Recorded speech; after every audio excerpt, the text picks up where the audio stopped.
ವೀಕ್ಷಕರೇ, the federal ಕರ್ನಾಟಕದ special at 7 PM ಕಾರ್ಯಕ್ರಮಕ್ಕೆ ಸ್ವಾಗತ. ನಾನು ವಿಜಯ್ ಜನಹಳ್ಳಿ. ಇವತ್ತು ನಮ್ಮ ಜೊತೆ ಸ್ಪೆಷಲ್ ಅಟ್ 7 PM ಕಾರ್ಯಕ್ರಮದಲ್ಲಿ ಕನ್ನಡ ಪರ ಹೋರಾಟಗಾರ, ಮಾಜಿ ಶಾಸಕರು, ಕನ್ನಡ ವಿಚಾರ ಸಂಬಂಧಪಟ್ಟಂತೆ, ಕನ್ನಡದ ನೀರಾವರಿ ವಿಚಾರಕ್ಕೆ ಸಂಬಂಧಪಟ್ಟಂತೆ ಸಾಕಷ್ಟು ಪ್ರತಿಭಟನೆ ಮತ್ತು ಹೋರಾಟ ಮಾಡ್ತಿರುವಂಥ ಮುಂಚೂಣಿಯಲ್ಲಿರುವಂತಹ ವಾಟಾಳ್ ನಾಗರಾಜ್ ಅವರು ನಮ್ಮ ಜೊತೆ ಇದ್ದಾರೆ. ಯಾಕೆಂತಂದರೆ ಮೇಕೆದಾಟು ಯೋಜನೆ ಸಂಬಂಧಪಟ್ಟಂತೆ ತಮಿಳುನಾಡು ಸರ್ಕಾರ ಖ್ಯಾತೆ ತೆಗಿತಾ ಇರುವಂಥ ಹಿನ್ನೆಲೆಯಲ್ಲಿ, ಅದಕ್ಕೆ ವಿರೋಧ ವ್ಯಕ್ತಪಡಿಸ್ತಾ ಇರುವಂಥ ಹಿನ್ನೆಲೆಯಲ್ಲಿ ಇದೇ 15ನೇ ತಾರೀಕು ಅಂದರೆ ಜುಲೈ 15ನೇ ತಾರೀಕು ತಮಿಳುನಾಡು ಗಡಿ ಭಾಗದ ಬಂದ್ಗೆ ಕರೆ ಕೊಟ್ಟಿರುವಂಥದ್ದು, ಅತ್ತಿಬೆಲೆ ಮತ್ತು ಹೊಸೂರು ಗಡಿ ಭಾಗದ ಬಂದ್ಗೆ ಕರೆಯನ್ನು ಕೊಟ್ಟಿರುವಂಥದ್ದು. ಈ ಸಂಬಂಧಪಟ್ಟಂತೆ ವಾಟಾಳ್ ನಾಗರಾಜ್ ನಮ್ಮ ಜೊತೆ ಈ ಬಗ್ಗೆ ಮಾತಾಡ್ತಾ ಹೋಗ್ತಾರೆ. ಸರ್, ಕಾರ್ಯಕ್ರಮಕ್ಕೆ ಸ್ವಾಗತ. ಸುಮಾರು ವರ್ಷ ಆಯಿತು ನಿಮ್ಮನ್ನ ನೋಡಿ. ಈಗ 15ನೇ ತಾರೀಕು ಪ್ರತಿಭಟನೆಗೆ ಕರೆ ಕೊಟ್ಟಿರೋ, ಬಂದ್ಗೆ ಕರೆ ಕೊಟ್ಟಿರುವಂಥದ್ದು ತಮಿಳುನಾಡು ಬಾರ್ಡರ್ಗೆ, ಗಡಿಗೆ. ಏನು ವಿಚಾರ? 15ನೇ ತಾರೀಕು ಮೇಕೆದಾಟು ಬಗ್ಗೆ ತಮಿಳುನಾಡು ಸರ್ಕಾರ ಮೊದಲಿನಿಂದಲೂ ವಿರೋಧ ಮಾಡ್ತಾ ಇದ್ದಾರೆ. ಅವರು ಯಾರೇ ಮುಖ್ಯಮಂತ್ರಿಗಳು ಬರಲಿ, ಒಂದು ಇದ್ದದ್ದೇ, ಯಾರೇ ಮುಖ್ಯಮಂತ್ರಿ ಬಂದರೂ ಮೇಕೆದಾಟು ವಿಚಾರ, ಕಾವೇರಿ ವಿಚಾರ ಇದ್ದದ್ದೇ. ಅವರು ಇದನ್ನು ಬಿಟ್ಟು ಪ್ರಾಮಾಣಿಕವಾಗಿ ಕರ್ನಾಟಕ ರಾಜ್ಯ ಜೊತೆಲಿ ಪ್ರೀತಿಯಿಂದ ಹೋಗೋಣ, ಅಭಿಮಾನದಿಂದ ಹೋಗೋಣ. ತಮಿಳುನಾಡಿನವರು ಸುಮಾರು ಲಕ್ಷಾಂತರ ಜನ ಬೆಂಗಳೂರು ರಾಜಧಾನಿಲಿದ್ದಾರೆ, ಕರ್ನಾಟಕದಲ್ಲಿದ್ದಾರೆ. ಕುಡಿಯೋ ನೀರು ಅಂದರೆ ಯಾರೋ ಒಬ್ಬರ ಸೊತ್ತಲ್ಲ, ಎಲ್ಲರೂ ಕುಡಿಬೋದು ಅನ್ನುವ ಭಾವನೆ ಅವರಿಗೆ ಸ್ವಲ್ಪನೂ ಇಲ್ಲ. ಹಿಂದೆ ಸ್ಟಾಲಿನ್ನೂ ಅದೇ ಗಲಾಟೆ, ಈಗ ಸಿನಿಮಾ ನಟ ಇವ್ರದ್ದು ಬಂದ ತಕ್ಷಣ ಏನಾದರೂ ವಸ್ತ್ರ ಮಾಡ್ಬೋದು ಅಂತಿದ್ದೋ. ಆದರೆ ಮನುಷ್ಯ ಸಿನಿಮಾದಲ್ಲೇನು ನಡೀತದೆ, ಆಕ್ಟಿಂಗ್, ಡೈಲಾಗ್, ಅದೇ ರೀತಿ ಸರ್ಕಾರನೂ ನಡೆಸ್ತಾ ಇದ್ದಾರೆ. ವಿಜಯ್ ಜೋಸಫ್ ವಿಜಯ್ ಮೇಕೆದಾಟು ಕಟ್ಟೋದಕ್ಕೆ ನಾವು ಬಿಡೋದಿಲ್ಲ ಅಂತ ಅವರು. ಕರ್ನಾಟಕದ ಕಾಂಗ್ರೆಸ್, ದೇಶದ ಕಾಂಗ್ರೆಸ್ ಸಂಬಂಧಪಟ್ಟಂಥ ತಮಿಳ್ನಾಡು ಕಾಂಗ್ರೆಸ್ನವರು ಒಂದು ಇಟ್ಟಿಗೆ ತೆಗೆದುಕೊಂಡು ಹೋದ್ರೂ ನಾವು ಬಿಡೋದಿಲ್ಲ ಅಂತ ಹೇಳ್ತಾ ಇದ್ದಾರೆ. ಇವರು ನಮ್ಮ ಕಾಂಗ್ರೆಸ್ನವರಾಗಲಿ, ನಮ್ಮ ರಾಜ್ಯದ ಸಾಹಿತಿಗಳಾಗಲಿ, ಕವಿಗಳಾಗಲಿ, ರಾಜಕಾರಣಿಗಳಾಗಲಿ, ಪಕ್ಷಗಳಾಗಲಿ ಒಬ್ಬರು ಇದ್ರ ಬಗ್ಗೆ ಚಕಾರ ಎತ್ತ ಇಲ್ಲ. ಸಿನಿಮಾ ನಟರು ಕೂಡ, ಸಿನಿಮಾ ನಟರು ಅವರು ಸಿನಿಮಾ ನಟರು ಅವ್ರಿಗೂ ಕನ್ನಡಕ್ಕೂ ಸಂಬಂಧ ಇಲ್ವೇನೋ ಅಂತ ಇದ್ದಾರೆ. ಅವರೆಲ್ಲೋ, ಕನ್ನಡ ಎಲ್ಲೋ. ಸಿನಿಮಾ ಒಂದು ಅದ್ಭುತವಾಗಿ ನಡೆದುಬಿಟ್ರೆ ಸಾಕು. ಸಿನಿಮಾ ಅಂದರೆ ಕನ್ನಡ, ಕನ್ನಡ ಅಂದರೆ ಸಿನಿಮಾ, ಮಿಕ್ಕದ್ದೇನೂ ಇಲ್ಲ ಈ ರಾಜ್ಯದಲ್ಲಿ.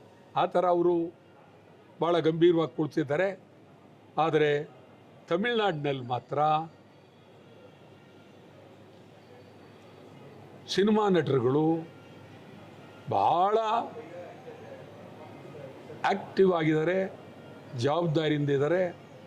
ಅವರು ಬೀದಿಗೆ ಬಂದು ರಾಜಕಾರಣ ಮಾಡ್ತಾಯಿದ್ದಾರೆ. ಈಗ ಹಿಂದೆ ನಮ್ಮವರೇ ಇದ್ದಂಥ, ನಮ್ಮ ರಾಜ್ಯದ ಕನ್ನಡ ರಾಜ್ಯದಲ್ಲಿದ್ದಂಥ ರಜನಿಕಾಂತ್ ಅವರು ಮರಾಠಿಯವರು. ಅದು ನಮ್ಮ ರಾಜ್ಯದಲ್ಲಿ ಅವರು ಬೆಳೆದರು.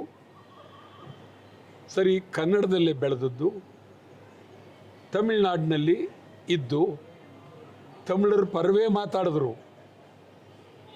ಆಮೇಲೆ ಬರ್ತಾ ಬರ್ತಾ ಬರ್ತಾ ಬರ್ತಾ ಅವರು ನಾನು ಕನ್ನಡದವನೇ ಅನ್ನೋ ರೀತಿ ತೋರ್ಸಕ್ಕೆ ಬಂದರು. ಅದಕ್ಕೂ ಮುಂಚೆ ಕಾವೇರಿ ತಮಿಳ್ನಾಡು, ಮೇಕೆದಾಟು ತಮಿಳ್ನಾಡು, ಎಲ್ಲ ತಮಿಳ್ನಾಡು ಪರ ಇತ್ತು. ಇವರು ವಿಜಯ್ ಇವರಪ್ಪ ಬೆಂಗಳೂರಲ್ಲಿದ್ದದ್ದು, ಭಾಳ ಸಿನಿಮಾಗಳನ್ನು ನಿರ್ದೇಶನ ಮಾಡಿರ್ತಕ್ಕಂಥ ವ್ಯಕ್ತಿ. ಮತ್ತು ಈ ಮನುಷ್ಯನಿಗೂ ಗೊತ್ತು ಕರ್ನಾಟಕ ಅಂತ. ಇವನು ಹೊಸ ಮುಖ್ಯಮಂತ್ರಿ ಬಂದ ಮೇಲಾದ್ರೂ ಭಾಳ ಗೌರವಯುತವಾಗಿ ನಡ್ಕೊಳ್ಬೇಕಾಗಿತ್ತು. ಮೇಕೆದಾಟು ಬಗ್ಗೆ ನಾವು ಅವರು ಕೂತು ಮಾತನಾಡ್ತೀವಿ ಅಂತ ಹೇಳ್ಬೋದಾಗಿತ್ತು. ಹಿಂದೆ ಕರುಣಾನಿಧಿ ಇದ್ದಾಗ ಈ ಕಮಿಟಿ ನೇಮಕ ಆಗೋಕ್ಕೆ ಮುಂಚೆ ಕರುಣಾನಿಧಿ ವೀರೇಂದ್ರ ಪಾಟೀಲ್ ಎಷ್ಟೋ ಸಾರು ಮಾತಾಡಿದ್ದಾರೆ, ಕರುಣಾನಿಧಿ ದೇವರಾಜರ್ ಎಷ್ಟೋ ಸಾರು ಮಾತಾಡಿದ್ದಾರೆ, ಕರುಣಾನಿಧಿ JH ಪಟೇಲ್ ಎಷ್ಟೋ ಸಾರು ಮಾತಾಡಿದ್ದಾರೆ, ಕರುಣಾನಿಧಿ ದೇವೇಗೌಡರು ಎಷ್ಟೋ ಸಾರಿ ಮಾತನಾಡಿದ್ದಾರೆ. ಕರುಣಾನಿಧಿ ನನಗೂ ಪರಿಚಯ, ನಿಮ್ಗೆ ಭಾಳ ಪರಿಚಯ. ಪರಿಚಯ. ಇಲ್ಲೇ ಈ ಹೋಟ್ಲಿಗೆ ಹೇಳ್ಕೊಳ್ತಾ ಇದ್ರು. ಈಗೇನು ನಾವು ಕೂತಿದ್ವಿ ಇಲ್ಲೇ ಹೇಳ್ಕೊಳ್ತಾ ಇದ್ರು. ಬಂದು ನನ್ನಲ್ಲಿ ಭೇಟಿ ಮಾಡಿದ, ಅಲ್ಲಿ ಕೂತಿದ್ದಾಗ ಬಂದು ಭೇಟಿ ಮಾಡಿದ್ರು. ಭಾಳ ಸೌಮ್ಯಗತಮ, ತೀರಾ ಅಗ್ರೆಸಿವ್ ಏನಿಲ್ಲ, ಭಾಳ ಪ್ರೀತಿಯಿಂದ ಮಾತಾಡೋದು ಇವೆಲ್ಲ ಇದೆ. ಇವರು ವಿಜಯ್ ಮನುಷ್ಯ ಬಂದ ಮೇಲೆ ನಾನು ಮೇಕೆದಾಟು ಬಗ್ಗೆ ಮಾತನಾಡದೇ ಇದ್ದರೆ ಇಲ್ಲಿ ತಮಿಳ್ನಾಡಿನಲ್ಲಿ ನಾನು ಕಣ್ಣಿಗೆ ಬೀಳ್ತೀನಿ ಅಂತ ಹೇಳಿ ಇಲ್ಲ ಮೇಕೆದಾಟು ಅವಕಾಶ ಕೊಡೋದಿಲ್ಲ, ಈ ಥರ ಹೊರಟಿದ್ದಾರೆ. ನಮ್ಮಲ್ಲಿ ಅವ್ರಿಗಿಂತಲೂ ಕೆಟ್ಟ ನಡೆ ನಮ್ಮ ರಾಜ್ಯ ಸರ್ಕಾರ, ನಮ್ಮ ವಿರೋಧ ಪಕ್ಷಗಳು, ನಮ್ಮ ರಾಜಕಾರಣಿಗಳು, ಅವ್ರಿಗಿಂತಲೂ ಕೆಟ್ಟ ನಡೆ. ನಮ್ಮ MP ಗಳು, ನಮ್ಮ MLAಗಳು ಏನೂ ಬೇಕಾಗಿಲ್ಲ, ಅವ್ರಿಗೆ ಏನೂ ಬೇಕಾಗಿಲ್ಲ. ಗೊತ್ತೈತೆ, ರಾಜ್ಯದಲ್ಲಿ ಕನ್ನಡ ಪರ ಸಂಘಟನೆಗಳು ಬಿಟ್ಟರೆ ಇನ್ನು ಯಾರಿಗೂ ಇದು ಬೇಕಾಗಿಲ್ಲ. ಸಾಹಿತಿಗಳು ಗಂಭೀರವಾಗಿ ಅವ್ರು ಕೂತಿದ್ದಾರೆ. ಆ ಕನ್ನಡ ಸಾಹಿತ್ಯ ಪರಿಷತ್ತು ಅದನ್ನು ಮುಚ್ಚೋದು ಒಳ್ಳೆಯದು, ಅದು ಯಾಕೆ ಬೇಕು ಅದು ನನಗೆ ಅರ್ಥ ಆಗ್ತಾಯಿಲ್ಲ. ಸಾಹಿತ್ಯ ಪರಿಷತ್ನಲ್ಲೂ ಇದು ಮಾಡಬೇಡಿ ಅಂತ ಏನು ಹೇಳಿಲ್ಲ. ಇಂಥ ವಿಚಾರ ಅನ್ಯಾಯ ಆಗಿದೆ, ರಾಜ್ಯಕ್ಕೆ ಅನ್ಯಾಯ ಆಗಿದೆ ಅಂತೇಳಿ ಅದನ್ನು ಹೇಳೋದಕ್ಕೂ ಆಗ್ತಾಯಿಲ್ಲ.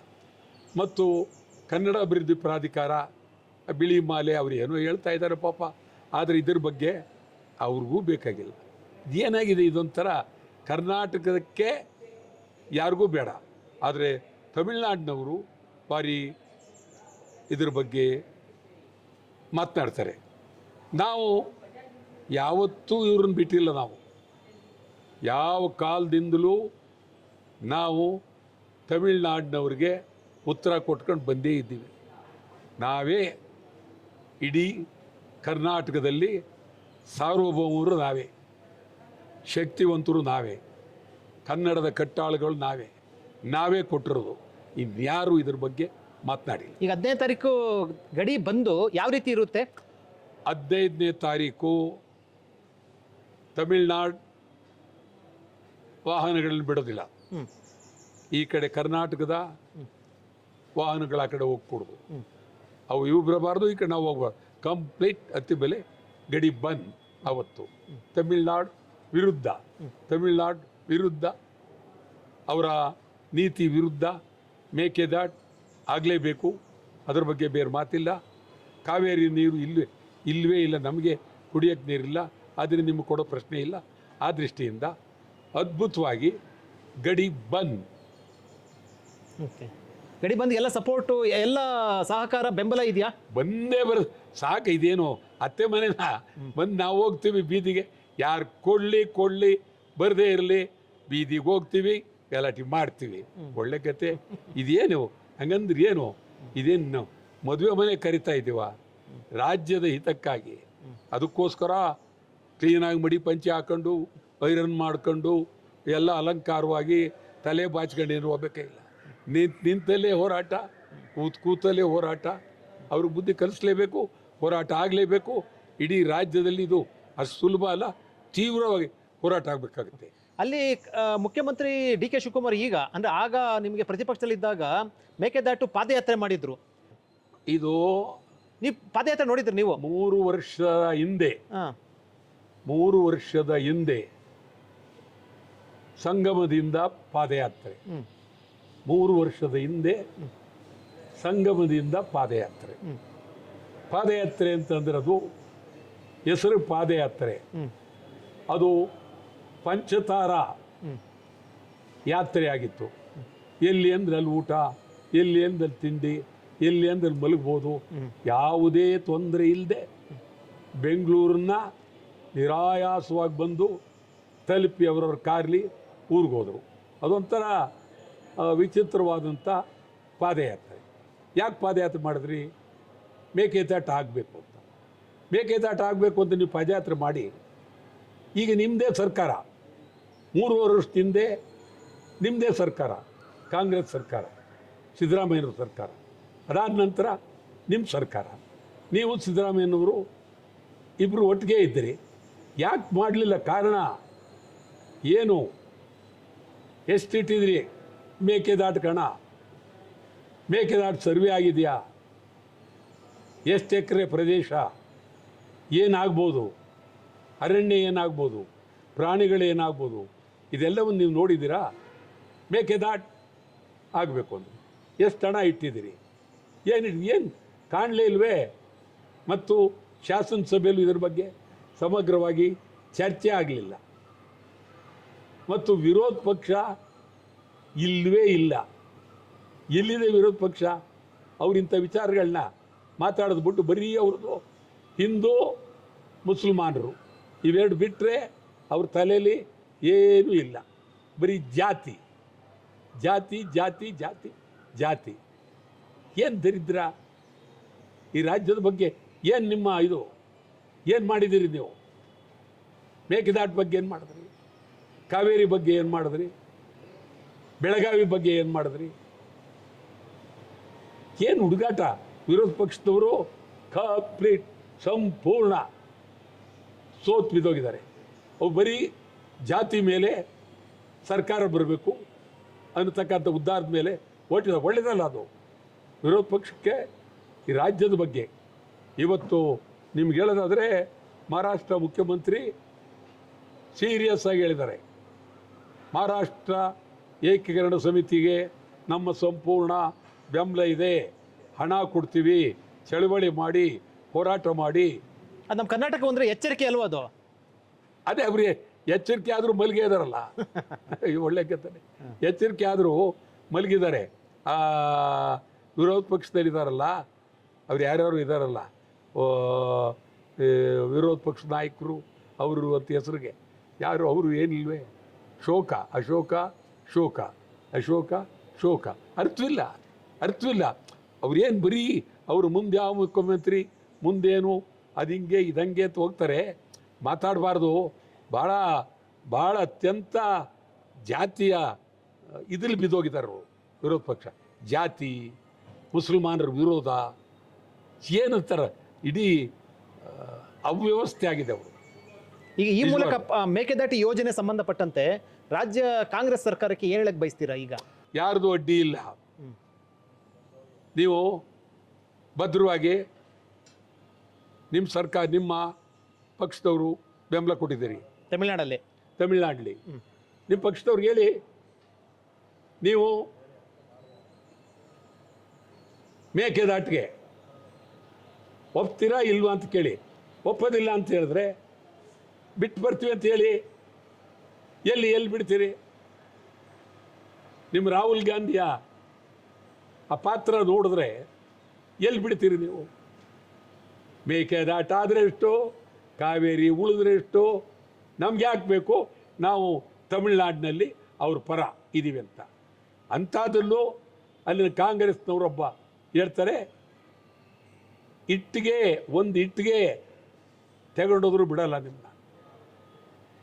ಒಂದು ಇಟ್ಟಿಗೆ ತಗೊಂಡು ಮೇಕೆದಾಟಿಗೆ ಹೋದ್ರೂ ನಿಮ್ಮನ್ನು ನಾವು ಬಿಡೋದಿಲ್ಲ ಅಂತಾರೆ.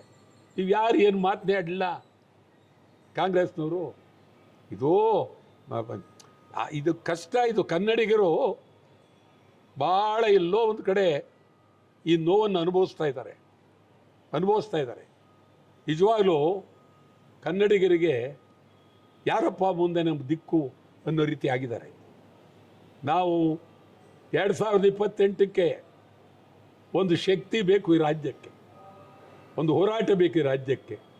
ಕನ್ನಡ ಪರ ಹೋರಾಟ ಬೇಕು, ಕನ್ನಡ ಪರ ಸಂಘಟನೆ ಬೇಕು, ಕನ್ನಡ ಪರ ಅದ್ಭುತವಾದಂಥ ಜನ ಬೇಕಾಗಿದೆ ಇಡೀ ರಾಜ್ಯದಲ್ಲಿ. ಈ ಪಕ್ಷಗಳು ಅದು ಬಿಟ್ಟರಿದು ಇದು ಅದು ಇದೆ, ಇವನ್ನು ತಿರಸ್ಕಾರ ಮಾಡಿ ಒಂದು ಹೊಸ ಶಕ್ತಿ ಬರಬೇಕಾಗಿದೆ. ರಾಜ್ಯಕ್ಕಾಗಿ ಬರಬೇಕಾಗಿದೆ, ರಾಜ್ಯದ ಜನತೆಗಾಗಿ ಬರಬೇಕಾಗಿದೆ, ರಾಜ್ಯದ ಬೇಡಿಕೆಗಳು ಬರಬೇಕಾಗಿದೆ, ರಾಜ್ಯದ ಕಲ್ಯಾಣಕ್ಕೋಸ್ಕರ ಬರಬೇಕಾಗಿದೆ. ಒಂದು ಹೊಸ ಶಕ್ತಿ ಬರಲೇಬೇಕು. ಪಾಟೀಲ್ ನಾಗರಾಜ್ ಅವರೇ, ಈ ಹೊಸ ಶಕ್ತಿ ಬರಬೇಕು, ಕನ್ನಡಪರ ಸಂಘಟನೆಗಳು ಅಂತ ಹೇಳಿದ್ದಕ್ಕೆ ಈ ಪ್ರಶ್ನೆ ಕೇಳ್ತಾ ಇದ್ದೀನಿ. ಪ್ರಾಮಾಣಿಕವಾಗಿ ಹೇಳಿ, ರಾಜ್ಯದಲ್ಲಿ ಕನ್ನಡ ಪರ ಸಂಘಟನೆಗಳು ಇಲ್ಲೊಂದು ಕಡೆ ಭಿನ್ನ ಅಭಿಪ್ರಾಯಗಳು ಅಥವಾ ಅವರ ಒಂದು ವೈಯಕ್ತಿಕ ಮನಸ್ಸುಗಳು ಏನು ಒಂದಷ್ಟು ದ್ವೇಷ ಇವೆಲ್ಲ ಹಿನ್ನೆಲೆಯಲ್ಲಿ ಕನ್ನಡ ಪರ ಸಂಘಟನೆಗಳು ಇಬ್ಬಾಗ ಆಗಿರುವಂಥದ್ದು ಇದೊಂದು ರೀತಿಯಲ್ಲಿ ಏನೇ ಸಂದೇಶ ಕೊಡುತ್ತೆ? ಇದಕ್ಕೂ ಸಂಬಂಧವೇ ಆಗಲ್ಲ. ಇಬ್ಬಾಗ ಆದರೂ ಅಷ್ಟೇ, 3 ಭಾಗ ಆದರೂ ಅಷ್ಟೇ. 3 ಭಾಗನೂ ಕನ್ನಡ ಅಂತಕ್ಕೆ ಹೋಗ್ತಾರೆ, ಇಬ್ಬಾಗ ಅಂದ್ರು ಕನ್ನಡ ಅಂತಕ್ಕೆ ಹೋಗ್ತಾರೆ. ಒಂದೇ ಭಾಗ ಇದ್ರು ಕನ್ನಡ ಅಂತಕ್ಕೆ ಹೋಗ್ತಾರೆ. ಅವ್ರು ಯಾರು ಇಬ್ಬಾಗ ಕನ್ನಡ ವಿರೋಧಕ್ಕೆ ಹೋಗಲಿಲ್ಲ, 3 ಭಾಗ ಕನ್ನಡ ವಿರೋಧಕ್ಕೆ ಹೋಗಲಿಲ್ಲ. ಎಲ್ಲ ಕನ್ನಡದವರು. ಬೇರೆ ಪಾರ್ಟಿಯವರು ಅನಾಗರಿಕರು, ಸರಿಯಿಲ್ಲ ಅವರು. ಅಲ್ಲ, ನನ್ನ ಪ್ರಶ್ನೆ ಏನಂತಂದ್ರೆ, ಈ ಎಲ್ಲ ಕನ್ನಡ ಪರ ಸಂಘಟನೆಗಳು ಒಂದೇ ವೇದಿಕೆಯಲ್ಲಿ ಒಗ್ಗಟ್ಟಾಗಿದೆ, ಒಂದು ಶಕ್ತಿ ಬರುತ್ತೆ. ಒಂದೇ ವೇದಿಕೆ ಒಂದ್ ಕಡೆ ಮತ್ತೊಂದು ಸಂಘಟನೆ, ಒಂದ್ ಕಡೆ ಆ ಸಂಘಟನೆ ನೀವು ಹೋಗೋದಿಲ್ಲ, ನೀವು ಕರೆದ್ರೆ ಅವ್ರು ಹೋಗೋದಿಲ್ಲ. ಇದೇನು ನಿಮ್ಮಲ್ಲಿ ಒಡಕಿದೆ ಅಂತ ಅನ್ಸಲ್ವಾ? ಏನು ಇಲ್ಲ. ಕನ್ನಡ ಪರ ಸಂಘಟನೆಗಳು ಅದ್ಭುತವಾಗಿದ್ದಾರೆ. ಕನ್ನಡ ಪರ ಸಂಘಟನೆಗಳು ಇಲ್ಲದೆ ಇದ್ರೆ ಈ ರಾಜ್ಯದ ಗತಿ ಏನಾಯ್ತಿತ್ತು? ಕನ್ನಡ ಪರ ಸಂಘಟನೆಗಳಿರೋದ್ರಿಂದ ಘೋಷಣೆ, ವೇಷ, ಹೋರಾಟ, ಶಕ್ತಿ ಕನ್ನಡ ಪರ ಸಂಘಟನೆಗಳು ಇದೆ. ಅದೇ ದೃಷ್ಟಿಯಿಂದ ನಿಮಗೆ ನಾನು ಹೇಳ್ತಾ ಇದ್ದೀನಿ, ಮುಂದೆ 2028ಕ್ಕೆ ಒಂದು ಹೊಸ ಕನ್ನಡ ಶಕ್ತಿ ಈ ರಾಜ್ಯದಲ್ಲಿ ಬರಬೇಕಾಗುತ್ತೆ ಅನ್ನುವ ಆಸೆ, ಆಕಾಂಕ್ಷೆ ನನಗಿದೆ.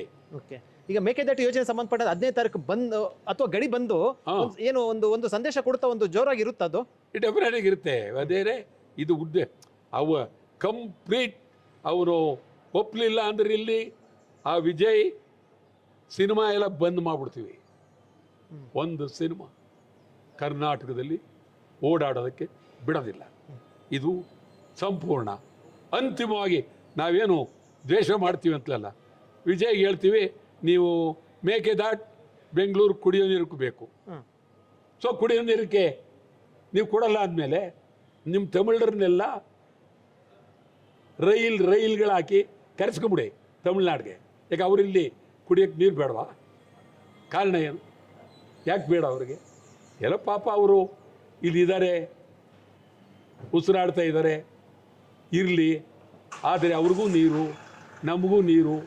ಈ ನೀರಿನಲ್ಲಿ ರಾಜಕೀಯ ಮಾಡಬಾರ್ದು, ನೀರಿನಲ್ಲಿ ನಾವು ಭೇದ ಭಾವನೆ ಮಾಡಬಾರ್ದು. ಇದು ಬಹಳ ಅತ್ಯಂತ ಕೆಟ್ಟದು ಅಂತೇಳಿ. ಮೇಕೆದಾಟು ಏನು ನಿಮಗೆ ತೊಂದರೆ? ಕಾರಣ ಏನು? ಈ ಕೆಲವರು ಹೇಳ್ತಾರೆ ಅದು ಮೇಕೆದಾಟು ಸಂಬಂಧಪಟ್ಟಂತೆ ಅದು ಬೆಂಗಳೂರಿಗೆ ನೀರು ತರುವಂತ ಸಾಧ್ಯತೆ ಕಡಿಮೆ ಇದೆ, ಸೊ ಟೆಕ್ನಿಕಲ್ ಸೈಂಟಿಫಿಕ್ ಇಲ್ಲ ಅಂತ ಕೆಲವರು ವಾದ ಇರುವಂತದ್ದು. ಅಂದ್ರೆ IAC ರಿಪೋರ್ಟ್ ಕೊಟ್ಟಿರುವಂತದ್ದು ಆ ರೀತಿ ಇರುವಂತದ್ದು. ಅದನ್ನ ತಾಂತ್ರಿಕ ವರ್ಗದವರು ಅದನ್ನ ನೋಡಬೇಕು. ಆಮೇಲೆ ಎರಡನೇದು, ಅಲ್ಲಿ ಫಾರೆಸ್ಟು ಅದರ ಬಗ್ಗೆನೂ ನೋಡಬೇಕು, ಅಲ್ಲಿ ಪ್ರಾಣಿಗಳು ಅದರ ಬಗ್ಗೆನೂ ನೋಡಬೇಕು. ಎಲ್ಲ ಆಯಾಮದಲ್ಲೂ ನೋಡಿ ಇವರು ಹೊರಡಬೇಕು ಮುಂದಕ್ಕೆ. ಅದು ಬಹಳ ಅನುಕೂಲ ಆಗುತ್ತೆ. ಈಗ ವಿರೋಧ ವ್ಯಕ್ತಪಡಿಸಿದ್ರೆ ನೀವು ತಮಿಳು ಸಿನಿಮಾನ ಯಾವುದಕ್ಕೆ ಬಿಡುಗಡೆ ಮಾಡೋದಕ್ಕೆ ಬಿಡೋದಿಲ್ವಾ? ತಮಿಳು ಸಿನಿಮಾ ಅದಾದಮೇಲೆ ಇವತ್ತು ಮೊದಲು ಇವುದು ಕಂಪ್ಲೀಟು ಗಡಿ ಬಂದು ಆಮೇಲೆ ವಿಜಯ್ ಅವು ಏನವ ಎದ್ವತ್ತದ ಮಾತಾಡ್ದ ಅಂತಂದರೆ ವಿಜಯ್ ಸಿನಿಮಾಗಳು ಸಂಪೂರ್ಣ ಬಂದ್. ಓಕೆ, ನಂತರ ಮುಂದೆ ಹೋರಾಟ ಇದ್ದೇ ಇರುತ್ತೆ. ಹೋರಾಟ ಇದ್ದೇ ಇರುತ್ತೆ. ಈ ಮೂಲಕ ಕನ್ನಡ ಚಲನಚಿತ್ರ ನಟರಿಗೆ, ಕನ್ನಡ ಚಲನಚಿತ್ರ ರಂಗಕ್ಕೆ ಏನು ಹೇಳಕ್ ಬಯಸ್ತಾರೆ? ಯಾಕಂದ್ರೆ ಅವ್ರದ್ದೇ ಆದ ಒಂದಷ್ಟು ಏನು ಫ್ಯಾನ್ಸ್ ಫಾಲೋಯಿಂಗ್ ಇರುವಂಥದ್ದು, ಅಭಿಮಾನಿಗಳಿರುವಂಥದ್ದು, ಅವರು ಒಂದಷ್ಟು ಧ್ವನಿ ಎತ್ತಿದ್ರೆ ಇನ್ನೊಂದಷ್ಟು ಶಕ್ತಿ ಬರುತ್ತೆ. ಏನು ಹೇಳ್ತೀರಾ ಈ ಬಗ್ಗೆ? ಅವ್ರದ್ದು ಇವ್ರದ್ದು ಅಭಿಮಾನ ಇಲ್ಲ, ಕನ್ನಡಿಗರೆಲ್ಲ ಒಂದೇ. ಕನ್ನಡ ಒಂದೇ, ಕನ್ನಡಿಗರು ಒಂದೇ. ಯಾರು ಏನಾರ ಮಾಡಲಿ, ಸಿನಿಮಾದವ್ರು ಮಲಗಿದ್ರೆ ಎದ್ದೇಳ್ತಾರೆ, ವಿರೋಧ ಪಕ್ಷ ಮಲಗಿದ್ರೆ ಎದ್ದೇಳ್ತಾರೆ. ಹೋರಾಟ ಅನಿವಾರ್ಯ. ಹೋರಾಟದಲ್ಲಿ ಅದೇ ಆದಂಥ ರೂಪವನ್ನು ಕೊಡುತ್ತೆ. ಓಕೆ, ಯಾರು ಮಾತಾಡ್ತಾನೆ ಇಲ್ಲ ಕನ್ನಡ ಚಲನಚಿತ್ರರಂಗದವರು, ಸಿನಿಮಾ ನಟರು, ನಟಿಯರು ಯಾರು? ಅವ್ರು ಏನು ಮಾಡಿ ಮಲಗಿಬಿಟ್ಟಿದ್ದಾರೆ. ಸ್ವಲ್ಪ ನಾವು ಕೂಗಿದ ಮೇಲೆ ಅವ್ರಿಗೆ ಎಚ್ಚರ ಆಗ್ತಾರೆ. ಓಕೆ ಮಲಗಿಬಿಟ್ಟಿದ್ದಾರೆ. ಓಕೆ ಓಕೆ ಇದು ಮಲಗಿ ನಿದ್ರೆ ಹೊಡಿತಾ ಇದ್ದಾರೆ. ಭಾಳ ಗೊರಕೆ ಹೊಡಿತಾ ಇದ್ದಾರೆ. ಆ ಗೊರಕೆ ಅದು ಎಲ್ಲಿವರೆಗೂ ಹೊಡಿತಾರೋ ಗೊತ್ತಿಲ್ಲ. ಆರಾಮ್ ಮಲಗಿದ್ದಾರೆ. ನಾವು ಕೂಗಿದಾಗ ಕೂಗ್ತಾ ಇದ್ದಾರೆ, ಬಟವಾಳ್ ನಾಗರ ಎಲ್ಲ ಕೂಗ್ತಾ ಇದ್ದಾರೆ, ನಾವು ಮೇಲೆ ಹೇಳಬೇಕು ಅಂತ ಅವಾಗ ಹೇಳ್ತಾರೆ. ಸರಿನಾ ಅದು ಆ ರೀತಿ ವರ್ತನೆ ಅವ್ರದ್ದು? ಈಗೇನು ಅವ್ರನ್ನ ನಾವು ಏನು ಮಾಡೋದು ಹೇಳಿ ಬದೇ? ಈಗ ಅವ್ರನ್ನ ಸುಮ್ಮನೆ ವಿನಾಕಾರಣ ಅವರ ನೀತಿ ರೀತಿಗಳನ್ನು ಅರ್ಥವಿಲ್ಲ. ನಮ್ಮ ರಾಜ್ಯದ ಏನೋ ಒಂಥರ ಇವರು ಮೇಲೆ ಹೇಳೋದೇ ಕಷ್ಟ. ಮೇಲೆದ್ದು ನಿಂತು ಮೈಕ್ ಮುಂದೆ ನಿಂತು ಒಂದು ಮಾತು ಬಿಟ್ಟರೆ ಬಾರಿ ಬಡ ಬಡ ಬಡ ಉದುರು ಬಿಡ್ತದೆ. ಅದರಿಂದ ಉದುರೋದು ಬೇಡ ಅಂತೇಳಿ ಅವರು ಬಾಯಿ ಬಿಡ್ತಾ ಇಲ್ಲ. ಬಾಯಿ ಬಿಟ್ಟರು ಉದುರ್ತದೆ. ತಗೋಬೇಕಾರ ಅರ್ಥವಿಲ್ಲ. ಇಂಥ ವಿಚಾರದಲ್ಲಿ ತಮಿಳ್ನಾಡು ಕಲಾವಿದರನ್ನ, ಸಿನಿಮಾ ನಟರು ನೋಡಿ ಕಲಿಬೇಕು ಇವರು. ಯಾರು? ನಮ್ಮ ಕನ್ನಡ ಚಲನಚಿತ್ರ ನಟರು. ಇಲ್ಲ, ಕನ್ನಡ ಚಿತ್ರ ನಟರುಗಳಿಗೆ, ಕನ್ನಡ ಚಿತ್ರರಂಗಿಗೆ ಏನಾಗಿದೆ ಅಂದರೆ ತಮಿಳು, ತೆಲುಗು, ಮಲಯಾಳಿ ಎಲ್ಲ ಒಂದೇನೋ ಥರ ಇದ್ದಾರೆ. ನಮ್ಮವರೇ ಮಾಡ್ತಾರೆ ತಮಿಳು, ತೆಲುಗು, ಮಲಯಾಳಿಲಿ ಪಾತ್ರ ಮಾಡ್ತಾರೆ. ನಮ್ಮವರು ರೆಡಿ ಮಾಡೋದಕ್ಕೆ. ಈ ಸಂದರ್ಭ ಅಲ್ಲ, ನಾನೇ ಹೇಳ್ತೀರಿ, ಸಂದರ್ಭ ಬರುತ್ತೆ, ಕಾಲ ಬರುತ್ತೆ, ಇವರೆಲ್ಲ ಬಿದ್ದೋಡ್ ಬರಬೇಕು ಕನ್ನಡಕ್ಕಾಗಿ. ಯಾರು? ಎಲ್ಲರೂ, ಸಿನಿಮಾದವರು, ಸಾಹಿತಿಗಳು ಎಲ್ಲ ಒಂದಾಗಿ ಈ ರಾಜ್ಯದಲ್ಲಿ ಕನ್ನಡದ ಕೂಗು ನಿರಂತರವಾಗಿ ನಡೀತಕ್ಕಂಥ ಕಾಲ ಬರುತ್ತೆ. ಈ ಬಂದ್ ಮಾಡಿದಂಥ ಸಂದರ್ಭದಲ್ಲಿ ಒಂದಷ್ಟು ಅನಾನುಕೂಲ, ತೊಂದರೆಗಳಾಗುತ್ತೆ. ಅಲ್ಲಿ ತಮಿಳ್ನಾಡವ್ರಿಗೂ ತೊಂದರೆ ಆಗುತ್ತೆ, ನಮ್ಮ ಹೊರಗಡೆಯಿಂದ ಹೋಗೋರ್ಗೂ ತೊಂದರೆ ಆಗುತ್ತೆ. ಒಂದಷ್ಟು ವ್ಯಾಪಾರ ವಹಿವಾಟುಗಳು ಇವೆಲ್ಲವೂ ಕೂಡ ಒಂದಷ್ಟು ಆಗುವಂಥದ್ದು. ಸೊ ಸಾರ್ವಜನಿಕರಲ್ಲಿ ಕೂಡ ಒಂದಷ್ಟು ಪ್ರಶ್ನೆ ಎದ್ದೇಳುತ್ತೆ. ಈ ಮೂಲಕ ಏನು ಹೇಳಕ್ ಬಯಸ್ತೀರಾ? ಒಂದಷ್ಟು ಏನಾಗಿದೆ ಅಂದರೆ, ಯಾವುದೋ ರೋಗ ಬಂದ್ಬಿಟ್ರೆ ಆಸ್ಪತ್ರೆಗೆ ಹೋಗಲೇಬೇಕಾಗುತ್ತೆ. ಆವಾಗ ರೋಗನೇ ಬರಬಾರ್ದಪ್ಪ ಅಂತಂದರೆ ರೋಗನೂ ಬರೋದು ಬೇಡ, ಆಸ್ಪತ್ರೆ ಇರೋದು ಬೇಡ. ರೋಗ ಇಲ್ವಲ್ಲ, ಆಸ್ಪತ್ರೆ ಬೇಡ. ರೋಗ ಇದ್ದರೆ ಹೋಗಲೇಬೇಕು. ಅದರಿಂದ ತೊಂದರೆ ಆಗುತ್ತೆ ಅಂತಂದರೆ ತೊಂದರೆ ಅಂತಲಲ್ಲ, ಅದನ್ನು ಗೌರವ ಅಂತ ಸ್ವೀಕಾರ ಮಾಡಬೇಕು. ಯಾವ ತೊಂದರೆ? ಹೋರಾಟ ಅಂದರೆ ತೊಂದರೆ ಅಲ್ಲ. ಹೋರಾಟ ಅಂದರೆ ಅದು ರಾಜ್ಯಕ್ಕೆ ಒಂದು ಗೌರವ, ಶಕ್ತಿ. ಹೋರಾಟ ಅಂದರೆ ಅದ್ರ ಹಿನ್ನೆಲೆನೇ ಬೇರೆ. ಆ ದೃಷ್ಟಿಯಿಂದ ಹೋರಾಟದ ಬಗ್ಗೆ ನಾವು ಏನಾಗ್ತೀವೋ, ತೊಂದರೆ ಆಗ್ತೀವೋ, ಅಲ್ಲೇನಾಗೋಯ್ತು, ಬಸ್ ನಿಂತು ಹೋದ್ರೋಯ್ತು, ಒಂದಿನ ಬಸ್ ನಿಲ್ಲಿ, ಊಟ ನಿಲ್ಲಿ, ಏನೇನಿಲ್ಲಿ, ಹೋರಾಟ. ಸಂಸತ್ತಲ್ಲಿ ಮತ್ತೆ ರಾಜ್ಯಸಭೆಯಲ್ಲಿ ಯಾರು ಕೂಡ ನೀರಾವರಿ ಯೋಜನೆ, ನೀರಾವರಿ ಬಗ್ಗೆ, ನಮ್ಮ ರಾಜ್ಯದ ಬಗ್ಗೆ ಮಾತಾಡುವಂಥವ್ರು ಕೂಡ, ಅದು ನೀರಾವರಿ ಯೋಜನೆ ಬಗ್ಗೆ ಯಾರು ಕೂಡ ಮಾತಾಡೋದು ಕಾಣಿಸ್ತಾ ಇಲ್ಲ. ದೇವೇಗೌಡರು ಒಬ್ರು ರಾಜ್ಯಸಭೆಯಲ್ಲಿ ಮಾತಾಡ್ತಾ ಇದ್ರು, ಈಗ ಅವ್ರು ರಾಜ್ಯಸಭೆ ಕೂಡ ಆಯ್ಕಾಗಿಲ್ಲ. ನಮ್ಮವ್ರು ಇಲ್ವೇ ಇಲ್ಲ ಅಲ್ಲಿ. ನಮ್ಮವರು ಪಾರ್ಲಿಮೆಂಟ್ಲೂ ಇಲ್ಲ, ರಾಜ್ಯಸಭೆಯಲ್ಲಿ ಇಲ್ಲ, ಏನೇನೋ ಮಾತಾಡ್ತಾರೆ. ದೇವೇಗೌಡರು ಮಾತಾಡ್ತಾ ಇದ್ರು ಒಬ್ರು, ಅವ್ರ ಹಿಂದೆ ಅವ್ರನ್ನ ಪಾಪ ಹಿಂದೆ ಇದ್ರು, ಅವ್ರನ್ನ ಮತ್ತೆ ಅವ್ರನ್ನ ಇದು ಮಾಡಲಿಲ್ವಲ್ಲ. ರಾಜ್ಯಸಭೆ ಮಾಡ್ಬೋದಾಗಿತ್ತು. ದೇವೇಗೌಡರನ್ನ ಮಾಡಬೇಕಾಗಿತ್ತು. ದೇವೇಗೌಡರು ಅದೇನು, ನನಗೂ ದೇವೇಗೌಡರಿಗೂ ಭಾಳ ಇದರಿಂದ ಆಗಲಿಲ್ಲ ಕೆಲವು ವಿಚಾರಗಳ ಬಗ್ಗೆ. ಆದರೂ ಒಬ್ಬರು ಪ್ರಧಾನಿ ಆಗಿದ್ದವರು ಇದ್ದವರು, ಅದು ರಾಜ್ಯಸಭೆಗೆ ಬೇಕು, ಅವ್ರನ್ನ ಮಾಡಬೇಕಾಗಿತ್ತು. ಮಾಡಬೇಕಾದ ಜವಾಬ್ದಾರಿ ನಮ್ಮ ರಾಜ್ಯಕ್ಕೆ ಬೇಕಾಗಿತ್ತು. ಇಲ್ಲಿ ಜಾತಿ, ದರಿದ್ರ ಯಾಕೆ BJP ಅವ್ರದ್ದು ಯಾರನ್ನೋ ತರೋ ಬದಲು ಇವ್ರು ಕೊಡ್ಬೋದಾಗಿತ್ತಲ್ಲ. ಯಾಕೆ ಕೊಡಲಿಲ್ಲ ಇವ್ರಿಗೆ? ಏನೇ ದೇವೇಗೌಡರಿಂದ ಅವ್ರು ಯಾರು ನಂಗೆ ಅರ್ಥ ಆಗಲಿಲ್ಲಪ್ಪ. ಅದು ಯಾರನ್ನೋ ತಂದ್ರಿ, ದೇಶದಲ್ಲಿರೋದನ್ನೆಲ್ಲ ಮಾತಾಡ್ತೀರಿ ನೀವು. BJP ಅವರು ಹೋಗಿ ಅವ್ರನ್ನ ದೇವೇಗೌಡರನ್ನ ಕರ್ಕೊಂಬಂದು ನಾಮಿನೇಷನ್ ಹಾಕಿ ನಾವು ನಿಮ್ಮ ಬೆಂಬಲ ಕೊಡ್ತೀವಿ ಹೇಳ್ಬೋದಾಗಿತ್ತು. ಈಗ ಅಲ್ಲಿ ಹೊರಗಡೆ ಇಡೀ ದೇಶದಲ್ಲಿ ಚಂದ್ರಶೇಖರ್ ಪ್ರೈಮ್ ಮಿನಿಸ್ಟರ್ ಆಗಿದ್ರಲ್ಲ, ಅಂಥ ಅವ್ರನ್ನ ಸೋಲಿಸ್ಬಾರ್ದು ಅಂತ ಗೆಲ್ಲಿಸ್ತಾರೆ. ಭೂಪೇಶ್ ಗುಪ್ತಾ ಸೋಲಿಸ್ಬಾರ್ದು ಅಂತ ಗೆಲ್ಲಿಸ್ತಾರೆ. ಒಳ್ಳೊಳ್ಳೆ ಇರ್ತಕ್ಕಂಥವ್ರನ್ನ ಸೋಲಿಸ್ಬಾರ್ದು, ಏನಾದ್ರು ಮಾಡಿ. ನಮ್ಮ ರಾಜ್ಯಕ್ಕೆ ಬುದ್ಧಿನೇ ಇಲ್ಲ. ಈಗ ಅಸೆಂಬ್ಲಿಗೆ ಕನಿಷ್ಠ ಮಾತಾಡ್ತಕ್ಕಂಥವ್ರನ್ನ ಒಂದು 10 ಜನಕ್ಕೆ ಯಾವುದು ನಾವು ಸೀಟ್ ಹಾಕೋದು ಬೇಡ, ಗೆದ್ದುಗಳ್ಳಿ ಮಾಡಬೇಕು. ವಿಧಾನ ಪರಿಷತ್ತಿಗೆ ಸರಿಯಾದವ್ರನ್ನ, ಭಾಳ ಅದ್ಭುತವಾದವ್ರನ್ನ, ಮಾತಾಡೋರನ್ನ ಕಳಿಸ್ಬೇಕು. ಓಕೆ ಸರ್, ತುಂಬ ಧನ್ಯವಾದ. ವೀಕ್ಷಕರೇ, ಇದು ವಾಟಾಳ್ ನಾಗರಾಜ್ ಅವರ ಒಂದು ಹೇಳಿಕೆ. ಮೇಕೆದಾಟಿ ಯೋಜನೆ ಸಂಬಂಧಪಟ್ಟಂತೆ ತಮಿಳುನಾಡು ಸರ್ಕಾರದ ನಿರ್ಧಾರವನ್ನು ಖಂಡಿಸಿ, ಅಂದರೆ ತಮಿಳುನಾಡು ಸರ್ಕಾರ ಇದಕ್ಕೆ ಅಡ್ಡಿಪಡಿಸುತ್ತಿರುವಂಥ ಹಿನ್ನೆಲೆಯಲ್ಲಿ ಇದೇ 15ನೇ ತಾರೀಕು ನಾವು ತಮಿಳುನಾಡು ಗಡಿ ಬಂದ್ಗೆ ಕರೆಯನ್ನು ಕೊಟ್ಟಿರುವಂಥದ್ದು ಮತ್ತು ಈ ಸಂಬಂಧಪಟ್ಟ ಎಲ್ಲರೂ ಕೂಡ ಬೆಂಬಲವನ್ನು ವ್ಯಕ್ತಪಡಿಸಬೇಕು ಅಂತ ಕೇಳಿರುವಂಥದ್ದು.